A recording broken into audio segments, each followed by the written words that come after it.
সাগরিকা ঘোষ বেশ নামী সাংবাদিক। ন্যাশনাল মিডিয়াতে তার বেশ নামডাক রয়েছে। তার যিনি হাজবেন্ড তিনিও একজন নামী সাংবাদিক ন্যাশনাল মিডিয়াতে।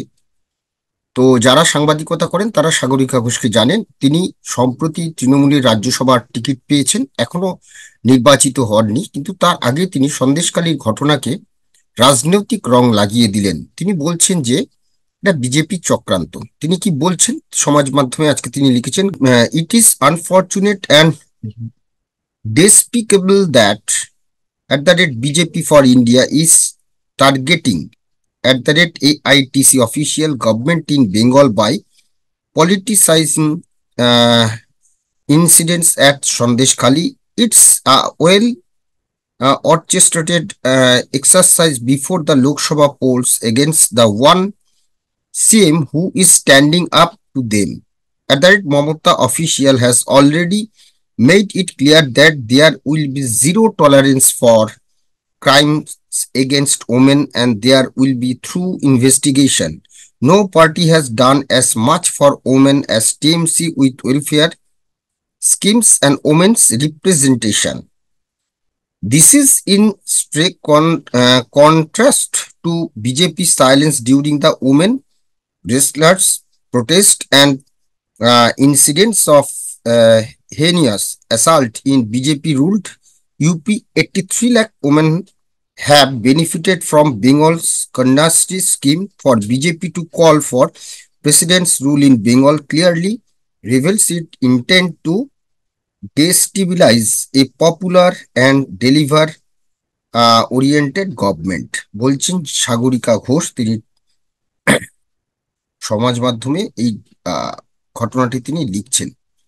কিন্তু এতদিন তিনি সাংবাদিকতা করলেন, সাংবাদিকতার মানে সাংবাদিকের চোখ দিয়ে কি তিনি বিষয়টি নজরে আনলেন, নাকি তিনি রাজ্যসভার টিকিট পেয়ে তিনি পুরো বিষয়টিকে, বিশেষ করে মহিলারা, যারা সন্দেশখালীর মহিলারা এগিয়ে এসে সংবাদ মাধ্যমকে বলছেন, তারা সেখানে বলা হচ্ছে যে বিজেপি তৃণমূল ইস্যু তুলে আপনি মূল বিষয়টিকে আড়াল করছেন। যারা টিভির পর্দায় চোখ রাখছেন তারা বুঝতে পারছেন না।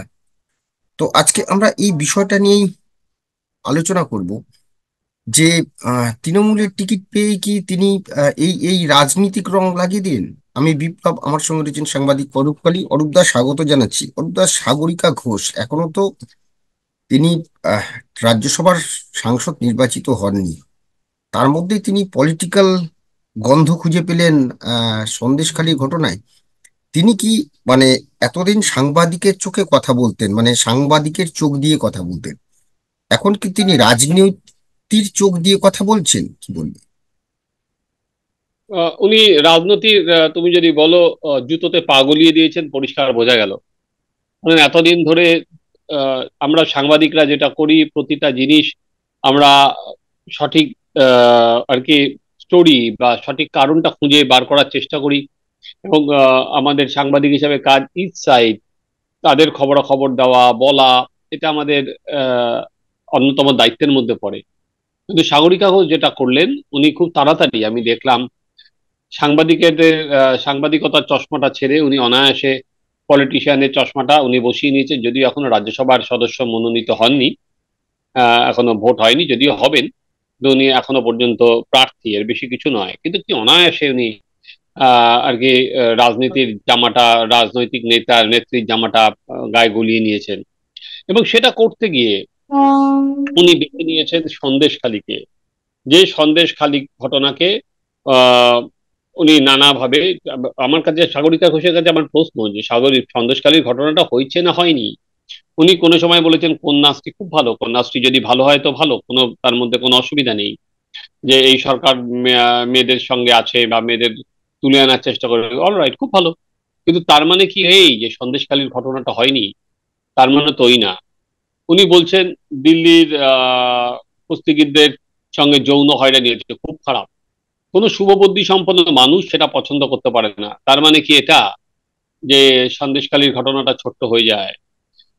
উনি আমি জানি না, উনি আহ, এখন যেহেতু পলিটিশিয়ানের জামাটা পড়েছেন, উনি শাহজাহান শেখের নাম শুনেছেন কিনা। উনি শাহজাহান শেখের নাম শুনলে জানতেন, না হলে ইডির বিবৃতিটা পড়ে নিতে পারেন, যেখানে শাহজাহান শেখ বাহিনী কিভাবে ইডির উপর আক্রমণ করা হয়েছিল এবং ওখানকার মানুষের যেটা সেটা হচ্ছে জনরোষ। উনি জিনিসটাকে বিজেপি আর তৃণমূল করে দিয়েছেন, বিষয়টা একেবারেই তা নয়। ওখানকার যে আন্দোলন সেটা হচ্ছে জনগণের আন্দোলন, সেখানে হচ্ছে মহিলাদের আন্দোলন, এর সঙ্গে কোনো রাজনীতির সম্পর্ক নেই। হ্যাঁ, এটা ঘটনা।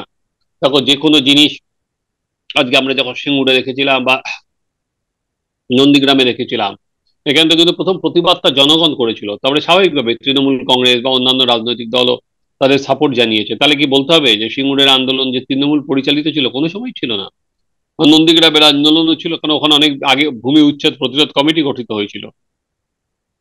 তো পরবর্তীকালে স্বাভাবিকভাবে যে কোনো পলিটিক্যাল পার্টির এটা তো অন্যতম কাজ, কোনো জায়গায় যদি অন্যায় হয় বা যেখানে যদি অত্যাচার হয় সেটা লোকের সামনে নিয়ে যাওয়া, এটা তো পলিটিক্যাল পার্টির অন্যতম কাজ। কিন্তু উনি পুরো জিনিসটাকে উনি বিজেপি আর তৃণমূলের মধ্যে ভাগ করে দিয়েছেন। উনি আবারও বললাম, উনি রাজনীতিটা খুব সহজেই আর কি রাজনীতির জামাটা পরে ফেলেছেন। যে সাগরিকা ঘোষ তুমি যদি দেখো, একটা সময় বলেছিলেন উনি কোনো সময় রাজনীতিতে আসবেন না, উনি রাজনীতিতে এসেছেন। একবার যে উনি একবার একটি চ্যানেলে ছিলেন যেখানে মমতা বন্দ্যোপাধ্যায় সাক্ষাৎকার নিচ্ছিলেন, সেখানে মমতা বন্দ্যোপাধ্যায় উঠে চলে যায়। উনি তারপরে বলেছিলেন যে পলিটিশিয়ানরা সবসময় লয়াল হতে হয়, লয়াল না হলে যতই ভালো সম্পর্ক থাক তাহলে পলিটিশিয়ানদের সঙ্গে যাওয়া যায় না। এটা ওনারই বক্তব্য। আজকে যে আজকে বিভিন্ন সমাজ মাধ্যমে সেই বক্তব্যটা ঘুরে বেড়াচ্ছে। কিন্তু সেখানে দাঁড়িয়ে আমার সবসময় মনে হয় যে ওনার এই স্টেটমেন্ট, সন্দেশখালীর যে সমস্ত নির্যাতিতা মা, যে সমস্ত নির্যাতিতা মেয়ে, তাদের অপমান করা হলো, এর এর বাইরে আর কিছু নয়। যে উনি আহ, ওনার কাছে সাজেশন, যদিও সাজেশন দেবেন কিনা সেটা ওনার বিষয়, যে উনি যবে থেকে সাংসদ মনোনীত হবে উনি একবার সন্দেশখালী আসুন। সন্দেশখালী এসে উনি এইসব মেয়েদের সাথে কথা বলুন তাহলে, এবং সেখানে যদি পারেন কে শিবু হাজরা, কে শাহজাহান শেখ, সেই নামগুলো ওদের সামনে উচ্চারণ করুন। তাহলে উনি বুঝতে পারবেন যে ওখানে জনরোষ কাকে বলে। ওখানকার মানুষরা এটা কি শুধুমাত্র এবং উনি হয়তো জানেন না যে এখানকার যে মহিলারা যে অভিযোগ করছে, অত্যাচারে নির্যাতনের কাহিনী তুলে ধরছে, তারা কিন্তু সবই তাদের দল। উনি যে দলের নাম লিখিয়েছেন সব তাদের দলেরই সমর্থক বা সদস্য যাই হোক না কেন, তাদের দলের নেতার ডাকে তারা রাত 12টা বা 1টার পর পিঠে বানাতে পার্টি অফিসে যেত, তাই এগুলোই বলছে। ফলে স্বাভাবিকভাবেই আজকে আমরা ধরো আমরা যে সাংবাদিকতা করি, সাংবাদিকতার দৃষ্টিভঙ্গি থেকে আমরা বলছি যে উনি কিন্তু সেটা, ফলে দেখো যে জিনিসটা বাজে সেটা সবসময় আসে এরপরে। তারা উনি যখন সাংবাদিকতা করতেন, উনি এত সহজে যখন জার্সিটা বদল করে ফেলতেন, তখনই কি অন্য কোনো পার্টির হয়ে করতেন, কোনো কি পার্টিজান হয়ে করতেন?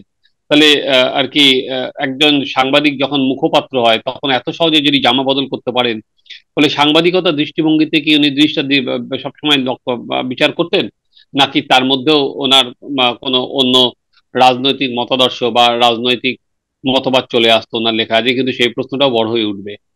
একদম। যে সত্যি যে তিনি কি সাংবাদিকের চোখ দিয়ে এতদিন যেটা দেখতেন সেটা কি সেই চশমাটা তাড়াতাড়ি খুলে ফেললেন?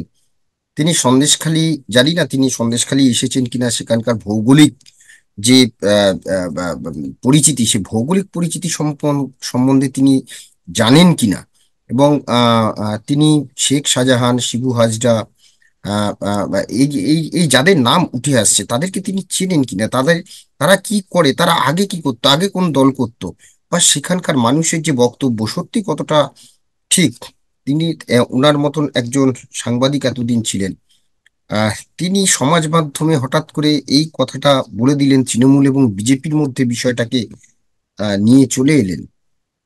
জানি না, অরূপদা যেটা বললেন যে সত্যি আপনাকে আমরা আমন্ত্রণ জানাচ্ছি, আপনি একবার আসুন। সাংসদ নির্বাচিত হওয়ার পর, রাজ্যসভার সাংসদ নির্বাচিত হওয়ার পর আপনি একবার সন্দেশখালী এসে মানুষগুলোর সাথে একবার কথা বলুন। কথা বলে জানতে চান যে সত্যি কি বিজেপির এটা আহ, আহ, করাচ্ছে, বা কোনো পলিটিক্যাল দল কি এটা করাচ্ছে, সেটা আপনি এসে এখানে নিজের চোখে সেটা দেখুন। আপাতত আমাদের এই আলোচনা নিয়ে আপনাদের মতামত কমেন্টস বক্সে জানাবেন, ভালো লাগলে অবশ্যই লাইক দেবেন। ধন্যবাদ অরূপদা, ধন্যবাদ আপনাদের। সবাই ভালো থাকবেন, নমস্কার। বাংলা বলছি চ্যানেলটি সাবস্ক্রাইব করুন এবং সমস্ত অনুষ্ঠানের আপডেট পেতে বেল আইকনটি অন করুন।